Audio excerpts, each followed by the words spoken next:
set up the recording, and we are good. Okay, cool. So, hi everybody. Dan, thank you so much again for being here with us today.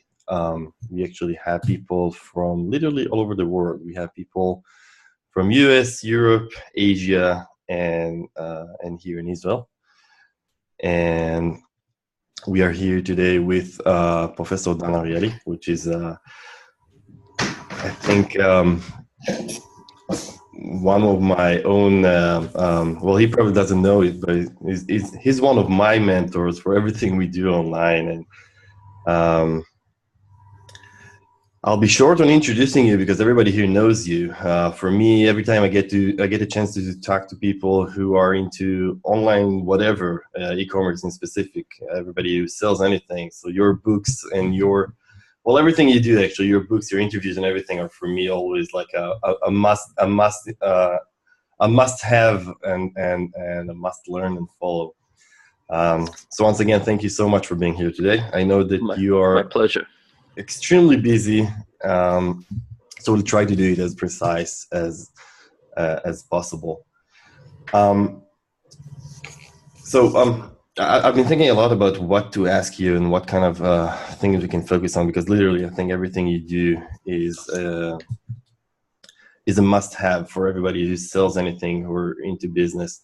And there are actually, I wrote this to you in the email that I sent you. There are actually a couple of topics that I think are extremely relevant for us as e-commerce business owners and entrepreneurs, and are mostly about pricing and sales strategies and stuff like that, but also about motivation, both for us as entrepreneurs, which more often than not, my headphones are terrible, which more often than not, you get to the point where you have those days when you lack motivation, but also for us as managers, for employees and people who are supposed and need to motivate and empower other people. So I think we can start with after the holiday season, where we all conducted a lot of sales, and basically it's a month and a half long marathon of sales and stuff like that. I would love to hear your, I would say, main principles when it comes to conducting the right sales and pricing points for products. Okay, so it's a first of all, thanks for the lovely intro. So the question about what's the right sale is actually very complex, and it has lots of different nuance to it. And the holiday season has some particular interesting aspects to them. So let's think for a second about Black Friday. Just an example. What do you think is the expected lifetime value of a customer who buys something on Black Friday versus a customer who buys something on a regular Friday? Which one do you think has a higher expected lifetime value? Well, I guess obviously people who buy on a regular Friday, that's actually one of the issues we always face regarding sales. How often to do sales or anything like that to make sure that we keep customer lifetime value. And it's not just about how often, it's also about when. So consider the following scenario.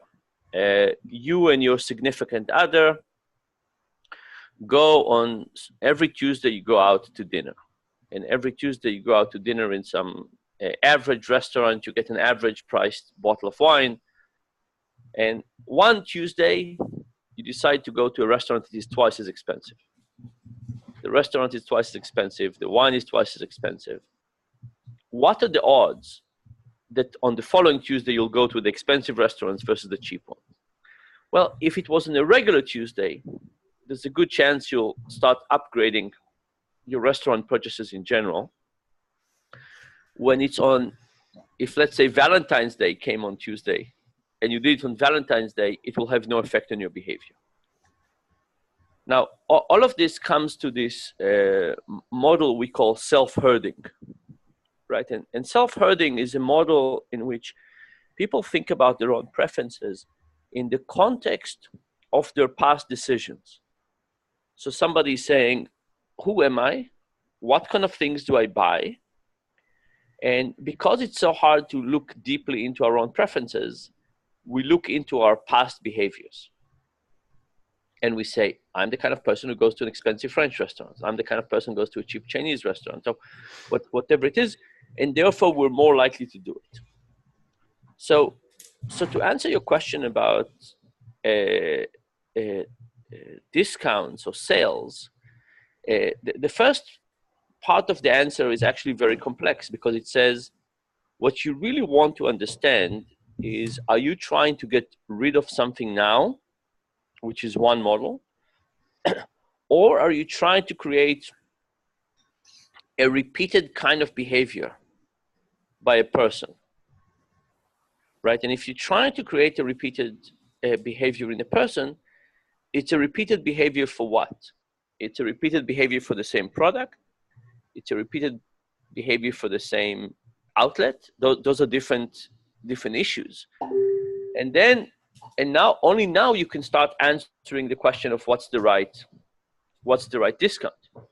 Because if you have something you want people to buy, and you get them to buy it on Black Friday, you might get them to come back to the store, but the self-signaling about that item will not be as strong. That's true. Right? So you want to give people a sense of that. This notion of self-signaling is also important for how you phrase things like receipts, right? Often we phrase receipts in very technical terms of what you bought, right? How much you paid for it. What was the shipping? But if you think about self-signaling, there are ways to say it. This is, you were a particularly smart person to buy this item, right? And so on. Okay, so that's one type of answer, which I know it's not really an answer. It's just points to think about rather than answer. The second answer I'll give you is about something that we have been doing research on, something called probabilistic purchasing. Mm-hmm. And we find that to be incredibly effective. And the notion of probabilistic purchasing is really marrying Las Vegas with discounts. So what do you think people prefer? A 1% discount or a 1% chance that their whole shopping basket will be for free? That's a tough one. Can you say that again? You come into a store and I say, what would you prefer? A 1% discount on everything you buy today, or at the end of the purchase, we'll give you a 1% chance that everything you bought today will be for free? Well, for me, it's clear. So I'm guessing that most clients like me would choose the chance to get the jackpot. That's right. And it changes a little bit over the probability space. So when you talk about 1%, almost everybody prefers the probabilistic purchase. When you get to high percentages, like 30%, 50% discount, then people have, it evens out. Okay, so when I say, what would you prefer? 50-50 chance to get what you're getting today for free, or 50% discount, it's about 50% prefer this, 50% prefer that. But with small probabilities, a small chance of getting everything for free is much more appealing. But it's not just about choice. It's about, does it influence what people buy? So we've done this experiment in all kinds of places, but we also did this in a supermarket. What do you think changes and we give this coupon for people in the beginning of the purchase, right? We can give it to them in the beginning. We can give it at the end. In the beginning, it can also influence their choices. At the end, it doesn't influence their choices. What do you think happens to purchase patterns? When do people buy more? In the probabilistic one or the fixed one? I would say in the fixed one, because once again, it's a tough one. So the probabilistic one, they buy more, but they buy more in the probabilistic. And what do you think they buy more? What kind of products in a supermarket? The most expensive they can, right? So they buy the indulgent products, right? So we don't see much difference in things like toilet papers, right? But we see difference in cookies and alcohol and stuff like that, right? And this comes down to this idea that people say, it might be free, right? I would regret it. And it clears a little bit for people something we call the pain of paying, right? So every time we part with our money, there's a pain of paying that we feel, right? So you can think about, again, if you go to dinner, you would feel very differently if you paid in cash versus in credit card, right? And the difference is in cash, you consume and pay at the same time. True. Sometimes to prove this to my students, when I teach about the psychology of money, I bring pizza and I charge the students 25 cents per bite. And what happened is that they just take huge bites. And they take such huge bites that they don't enjoy the whole process, right? And the thing about it is that payment is not just parting with our money. There's an emotional component to it that you might feel extra bad if the consumption and payment co-occur. This is why credit cards. Do you find these things different online? Because online they pay, payments are very easy. It's either PayPal or credit card or whatever, but it's very easy. It's just a couple of clicks of a button. And I wonder if you find these things have the same effect online as they are offline, where people actually feel the money, unlike. Yeah. So lots of things online are trying to create low pain of paying, right? You don't have cash. But the whole notion of the pain of paying is about the saliency of payment.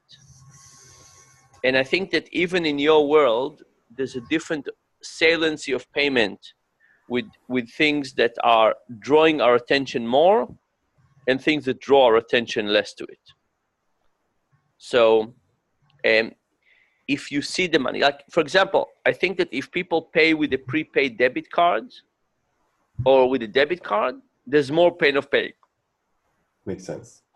If it's a credit card, it's less. I haven't thought very carefully about the PayPal process and how much does it make payment salient.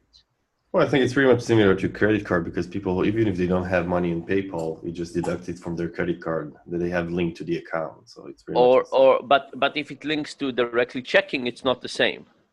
True. People might feel differently about it. True. I think the Apple Pay has a particularly low pain of paying. They have been very good in reducing friction from that perspective. So anyway, so you asked me about discounts, and this was so the first question I said was, discounts has to do with timing and lifetime value of customers, and not just about myopically trying to sell something now. That's one thing. The second thing is that discounts are about reducing the price, but they're also about reducing guilt of buying something. and that has to do with the pain of paying. And there are other ways to reduce the pain of paying. Right? There are other ways to reduce it. So for example, I would say that discounts are probably more important if people are paying in cash than in Apple Pay. If we emphasize money and people are paying with a debit card, discounts are probably more important. Right? We have a desire to get lots of things, right? And now we have this struggle between our desires and what's reasonable to do. And the pain of paying helps us get closer to our desire and less about what's reasonable. So that would be kind of the second category I would think about. The third category would be to think about what is the discount in terms of. So we often think about discount in terms of money back. But is this always the right choice? Compared to? So depends what you have. So if you think about the notion of the pain of paying, it means that not all dollars are worth the same. That a dollar that goes on something that you're going to buy anyway, like paying your electricity bill, is not that exciting. A dollar that goes to something that you might not otherwise buy might be worth more. So imagine that I could give you $20 back, and I could give it to you directly into your checking account, or I could give it to you in free movies. Are those the same? Like in many ways, the free movie is worth less. $20 in general is worth more, right? You can buy movies, but you could buy other things. But we did an experiment with a big online advertising company. I can't tell you their name, but you can probably imagine. Right? And they have a product that people can set up their own advertising, small businesses. And we gave people either $50 off their advertising budget, or we gave them $20 of free movies. And $20 of free movies was much more effective than $50 off. $20 of free movies? Yes. How would you explain that? I thought the other way around. Yeah. That company also thought so. So the point is that there's a category of things that we want, but we don't feel good about spending on them. Okay. Right. And money that goes toward those categories is more motivating than money that goes toward other things. So how many of you would be willing to answer a survey for 15 minutes for $4? My guess is none of you. How many of you would be willing to do it for a cappuccino? Right?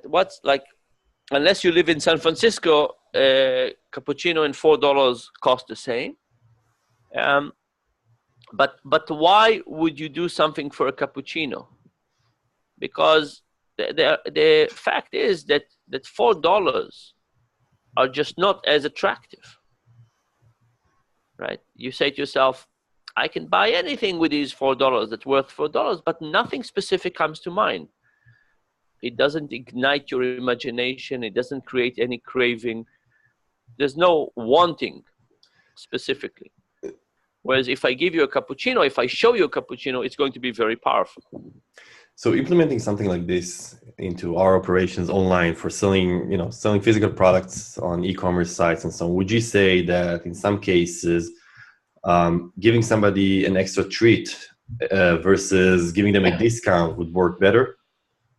So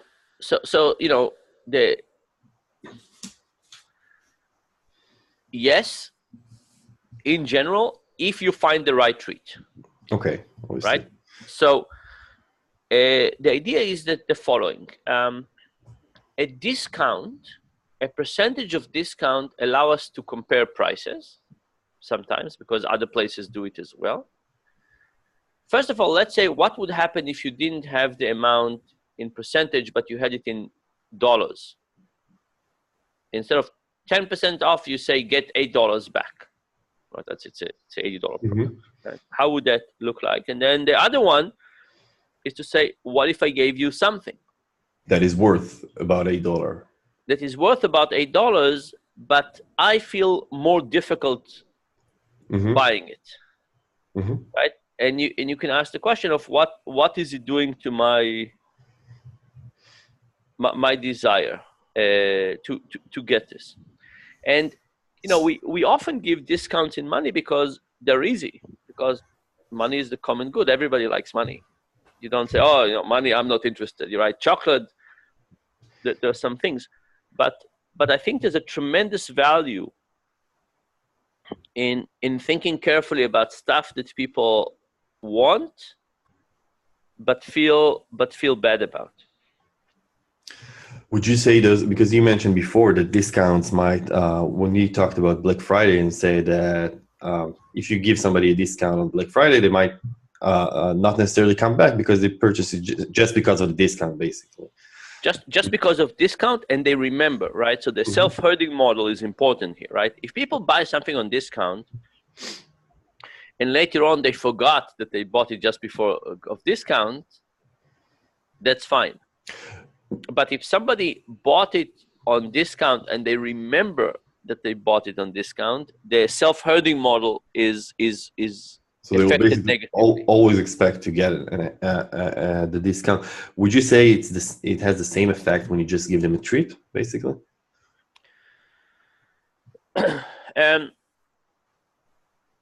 That they basically say, I only got it because I got the treat. Or that next time they come to buy, they'll say, I'll wait or I'm expecting to get this extra. To get this discount. I'm not sure that effect would be stronger than the effect of regular discounts. But you do get this fear, right? So if you have, if discounts show up and down all the time, then there is this fear. Oh, so basically saying playing with the discount, not just having the whole store is discounted always, but just playing with the amount of discount and if you have always discount or always treats, then you don't have the same problem. Gotcha. If you have discounts going up and down and treats going up and down, you have the same type of risks. And I agree with you that people might remember more the treat than the discount. So if the treats go up and down, it might negatively affect you more. Interesting. Speaking of relativity and comparison and so on, that you talk about a lot.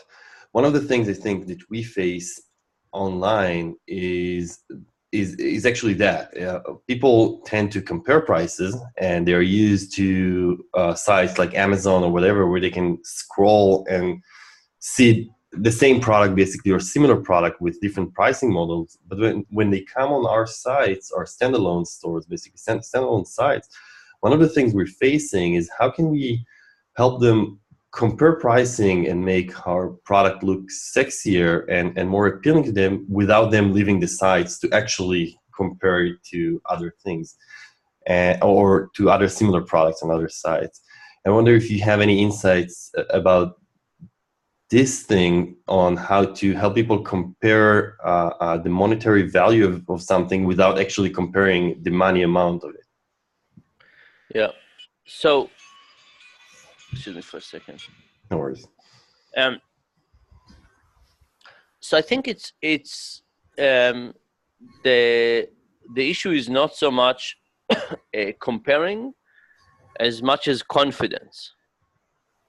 Confidence, right? in the buying process, or in the monetary value of the product. In the value of the product, okay. Right? So there's a big driver of human behavior in general is regret. Right? Where you say to yourself, how stupid would I feel later on? And regret, you can think about all kinds of cases where regret is very effective. For example, with electronics, one of the things that people made usually lots of money on is on these warranties, right? That you buy a TV and you get an extended warranty in case something bad happens, or you go to buy a rental car and it's $40 a day, and then the insurance is $30 more, but you say, oh, just in case something bad happens. And this idea that we want to protect ourselves just in case something bad happens is basically about anticipated regret and regret. And one of the things that happens online, of course, is that it's really easy to find out that you made a stupid decision, right? So if you ask yourself, you go to a different country and you walk into a restaurant and there are other restaurants around, the search cost is high. Your chances of finding out that, the same falafel was cheaper somewhere else is not very high. So you're not worrying about this. But in a world in which you can find out later that you made a mistake, that's regret, right? I'm guessing. I'll give you a personal example. I had a couple of Bitcoins, and when the Bitcoin reached $10,000, I said it can never go higher. Let me sell what I have. I have 0.1 Bitcoin left, and I've been checking the Bitcoin price almost every day in the last month, even though it only causes me a heartache. But in a world in which you can find out that you made a mistake, we're much more motivated not to do it. So with that in mind, it suggests that confidence is a big deal, right? How do you give people a sense that they can't go wrong? Does it come from social proof? Does it come from return guarantee? The other place it can come from is from giving other services that they can't get or they can't compare somewhere else. So I know all of you sell different things, and I'm not sure what you do exactly, but if you think about a site like Zappos, right, one of the things they're saying is we have such superior customer service. Right? You can't compare us to anybody else because we give you just something very, very different, right? So it blurs the comparison.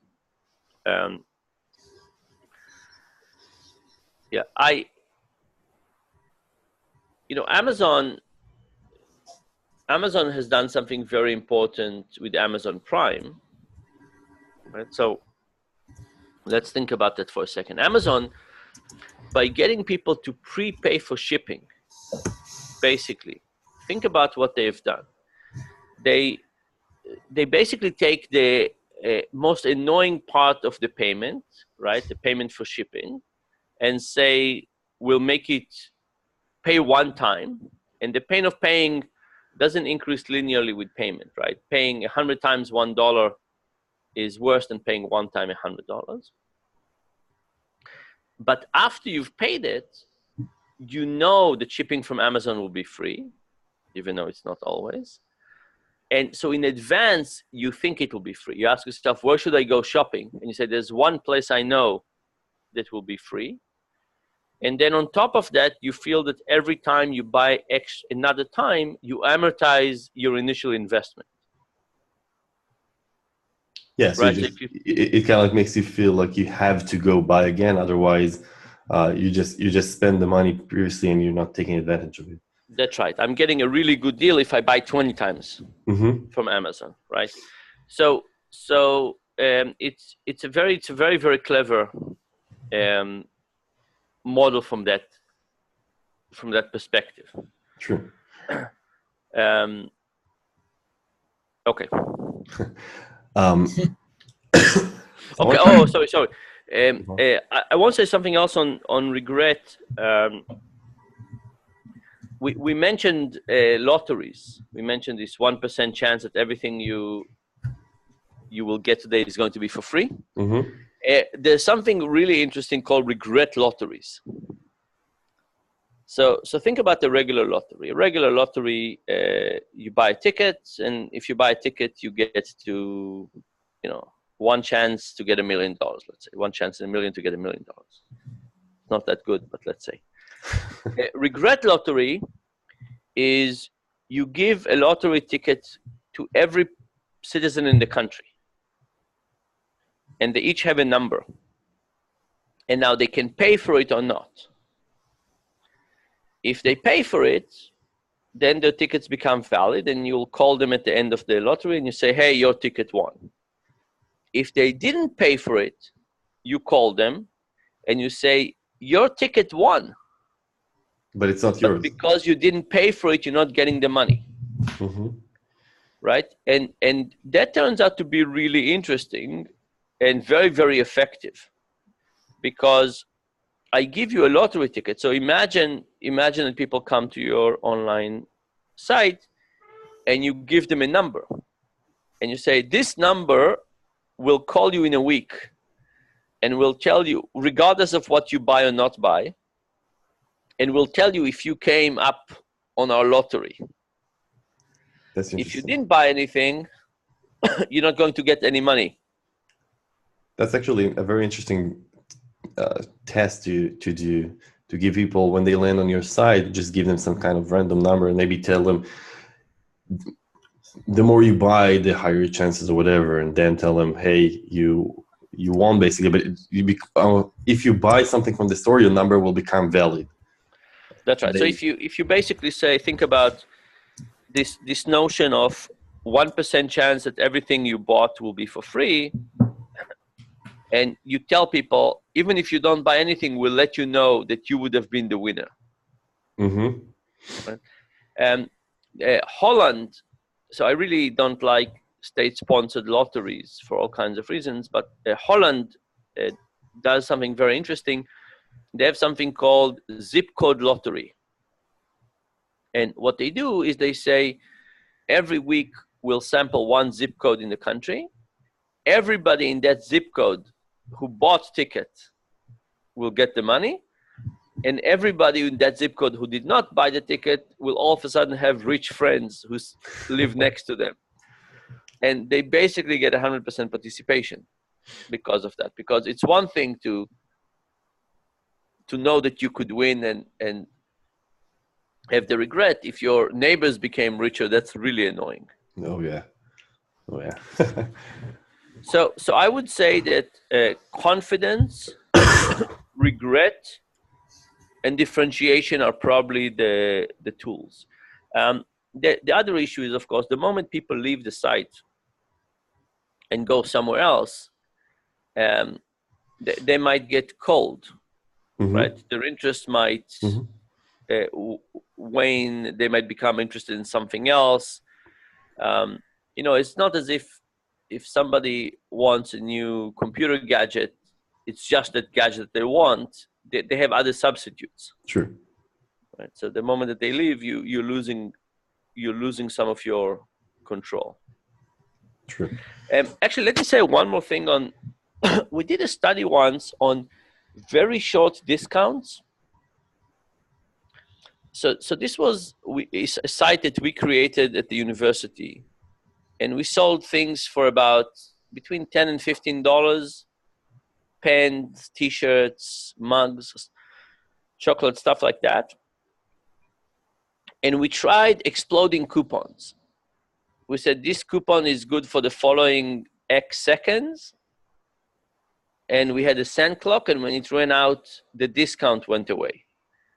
You could still buy it, but the discount went away. And these were products that people on average decided about them in something like 10 seconds. And we tried discounts that were about 10 seconds, and they were not effective. We tried discounts that were about 20 seconds, and those were very effective.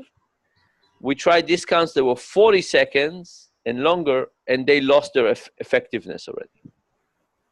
So what our theory was is that when you have an exploding discount, you switch to a mindset of saying, I don't want to miss that. What are reasons to buy this? Right. So many times when we see things, we say, what are reasons not to buy it? Mm-hmm.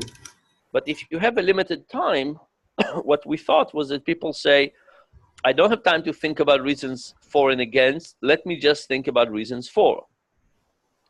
And if we limit your time, you basically think about more reasons for buying it.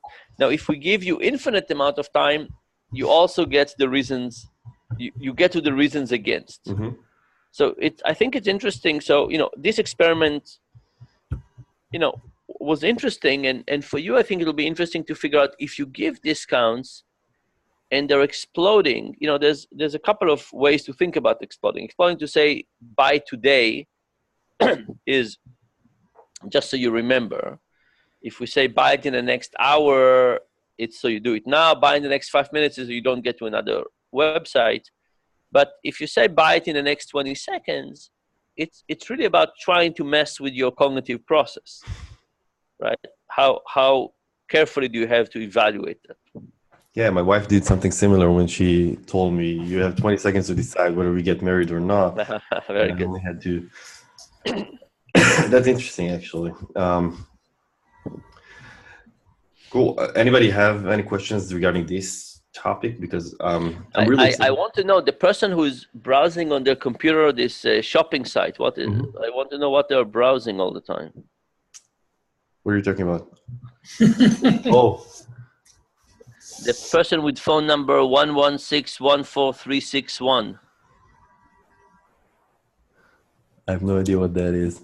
Some kind of product, I guess. Okay. So one of the people was asking if I limit the sale for the next hour.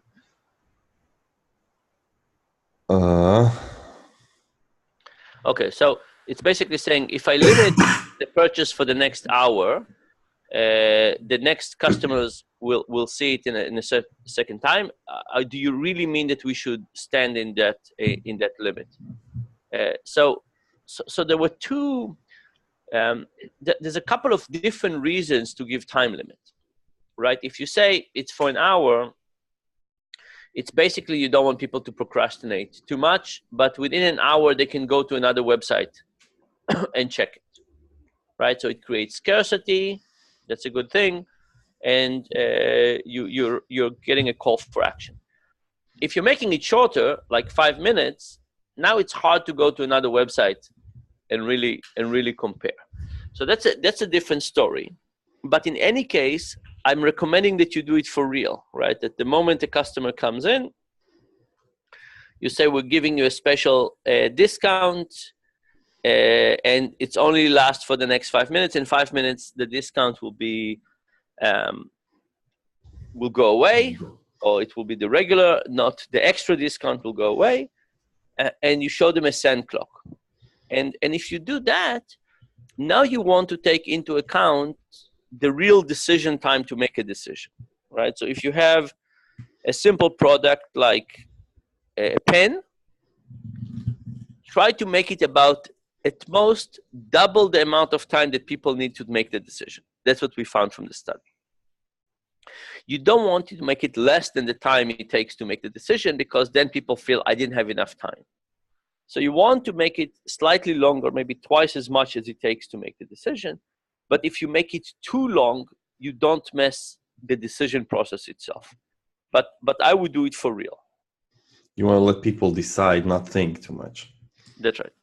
You want to start the decision process by saying, what are the reasons I should be getting this, right? If the first thought is to say, why is this wrong?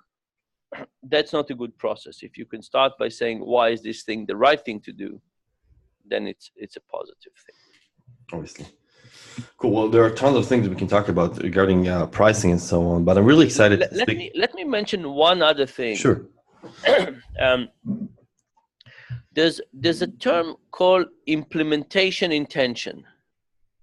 And implementation intention is the idea that when we have very general action plans, they often just become action plans, but they don't become actions. And making concrete action plans is the way to get into a real action. So for example, if I put things in your calendars, there's a good chance you'll do it. There was a study in which they gave people a lecture on the importance of getting vaccination for the flu, and 3% of the people went to get it. They gave the same lecture to another group of people, but they also asked them to mark in their calendars when they'll go. Now 26% of the people went.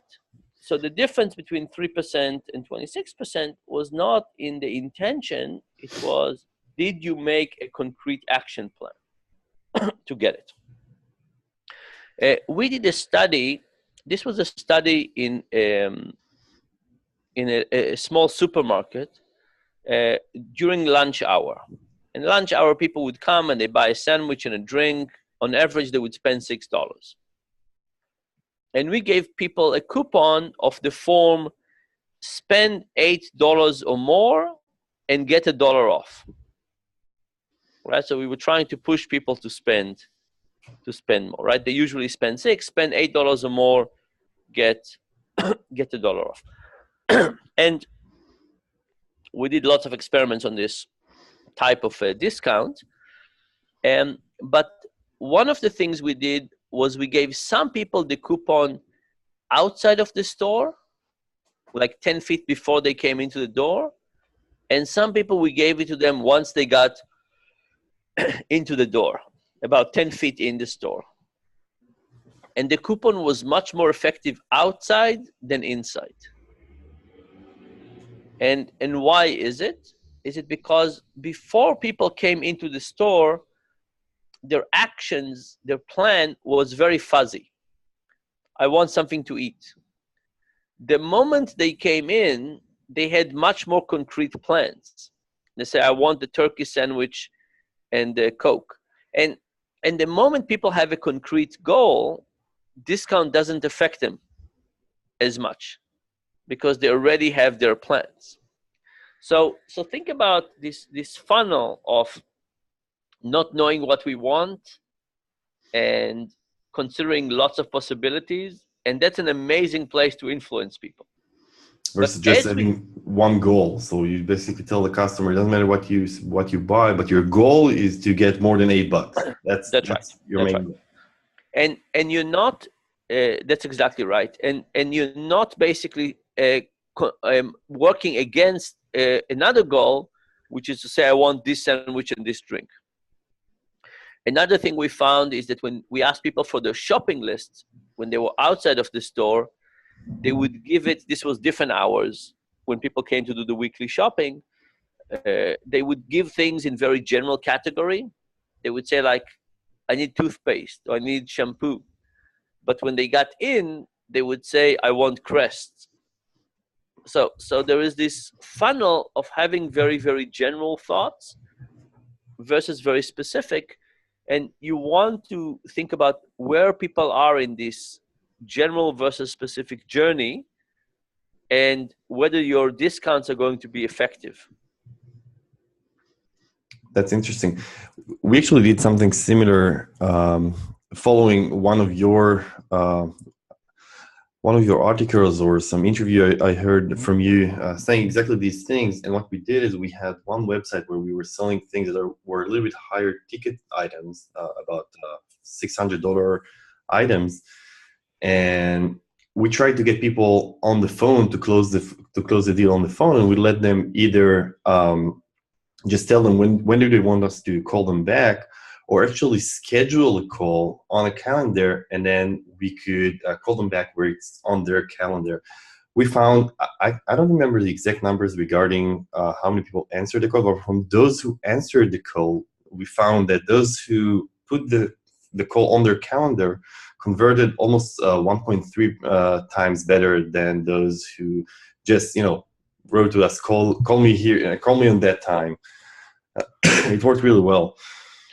Yeah. So the other thing I would say about this goals is you're also right that giving people. So we had another type of coupon. We gave people a coupon that says spend $4 or more, get $1 off. And this was below the threshold of what people were spending, and that coupon got people to spend less money. Less money? Less money, because right. So what happened was that people on average spend $6. You give them a coupon outside the store that says spend $4 or more, get $1 off, and people adopted that goal.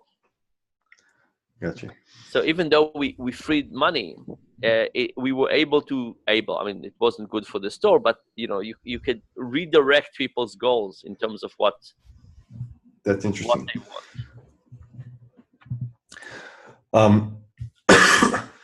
So another topic we face, once again, as entrepreneurs and business owners, is the topic of motivation, both for ourselves and employees. And in your, I think it was last month, I finished your last book, the Payoff. You have the dollars and cents that is for me to read. And you speak a lot about motivating employees and what kind of how to incentivize them. And we talked a lot about this in our masterminds regarding end of the year bonuses and stuff like that. And I would love to hear in further details your thoughts about in both cases. Basically, you talk a lot about how to get started and how to continue, how to keep yourself motivated in those aspects. But we face it both for ourselves. You wake up in the morning. Most of us work from home. Basically, that's our lifestyle, and you just don't have the motivation to sit on the computer and start working. And then also for employees, and what are the right incentives to get them motivated and excited about what they're doing? Yeah. So there's lots to say and only a few minutes left, but. One thing is, of course, to realize that motivation is complex and multifaceted, and there are lots of things that motivate us. If you came from out of space and you watched a marathon, and you could image people's brains as they run the marathon, you would say these people did something terrible to society. And society is now punishing them in this terrible, cruel way. I mean, there's very few things that people feel the same amount of pain as people who run marathons. But nevertheless, marathon is motivating, and it's not happiness. There's not a moment during a marathon that you say this is better than watching YouTube. But the experience as a whole give people a sense of accomplishment and progress and achievement, and they look back at it, they look forward to it. It's a really amazing experience. And by the way, I'm not a runner. So the interesting thing about this is that we are able to be motivated by lots of things, right? And the question is, are we creating those things to us, right? So we're motivating by the people that we work with. If you work with people that you love, you care about their well-being as well. We're motivating by outsmarting other people. We're motivating by setting goals and seeing if we're right or wrong. So I think for all of you who live in an information-rich world, I don't know how much you predict the different experiments you do. But I think that before you do every experiment, you should put down in writing exactly what you expect the outcome to be. and now you have a slightly extra motivation to find out, are you right or wrong? Do you get better? Is your competition against yourself? Against yourself, other people in the team, right? It's the kind of, do you understand human nature, right? Here is you've made a change, right? Is it going to work out, and how? And making a change and not predicting anything is not as motivating as predicting something. Now your curiosity and interest and so on are part of this. So I think there's this term, the motivation equation, is to say, what other motivations do you want to bring into your daily life? Motivation from other people, from a sense of progress, a sense of achievement, competition, and so on. In terms of bonuses, one of the challenges with bonuses is that they are backward looking and not forward looking. So if a bonus at the end of the year is backward looking, I say, it's revenue sharing, right? Let's think about revenue sharing. If I say we're working here on the revenue sharing, the question is this motivating? And the answer is not that much, because throughout the year, very few people wake up in the morning and say, let me do something today to increase the revenue share at the end of the year. It's just too long, right?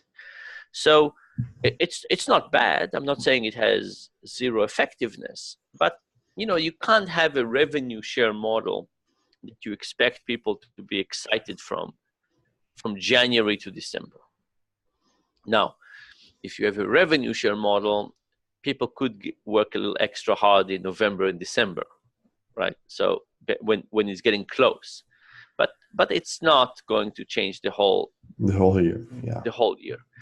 And what bonuses don't do is to create goodwill, right? So if you think about bonuses, it's like revenue. A lot of bonuses are revenue sharing, right? You basically say, as a company, we made this amount of money, and we're splitting it with you, the employees, in some agreement, and you all expect it, and there's an understanding of how this is working. And even just regular money bonus is in a way revenue share, because if you did well, you probably give higher money value. That's right. And if you think about it as revenue sharing, it's just not that motivating. It's not motivating from the beginning of the year. Forward looking, it's not as motivating at the end of the year, because you just paid people what they deserve, right? So the question is, what kind of, I don't want to call it bonuses, but what kind of employee incentive can you create that create goodwill? And I'll give you what I did last year. Last year I went to the people who work with me. We were about 35 at the time. This was at my lab at Duke. And I said, this year, I want you to learn something new. I want you to learn something that would improve you as a person. It doesn't have to be work related. It could be anything you want. And I want you to write for me half a page to a page about what you want to learn, where in the world you want to learn it, and I'll send you to that place to learn what you want. It was limited up to 10 days. And that had a tremendous effect, right? It was not backward looking, it was forward looking. I said, I want you to develop as a person. People went to watch rituals in some islands of Indonesia. People went to learn meditation. Somebody went to write a book in Paris. The average cost was a little bit less than $3,000 per person. But the effect was tremendous, right? And then, of course, every time somebody went, they came back. They started talking about it. It also creates a culture and community. Yeah. it's one specific idea, and I don't necessarily want people to do that one, but just think about this as a notion of saying it's an amount of money, in the same way that you don't want always to take discounts and give them back to people. In terms of discount, here too you can have an amount of money that you can say what would create forward motivation rather than backward motivation. And with this, I have to say thank you, and I have to run. I have another meeting in 5 minutes in the lobby, so I have to get somewhere else. I appreciate your time so much. Just in a nutshell, beside your website, which I'll be sharing with everybody, and I guess they have, and so on, what other ways do people have to consume your information? That's about it. We try to have all the information there. And of course, there's lots of the world of social science. One of the things that are exciting is the world of social science has left the lab, right? So before the digital revolution, we were doing our experiments in the lab, and now you probably do more experiments than most academics, right? So the ability to do experiments have changed dramatically. So just as a ton of information out there. Lots more people are doing field studies. It's a very exciting time. True. Thank you so much again. Appreciate it. My pleasure. Boker tov lekulam. Boker tov, yom tov. Bye. Thank you.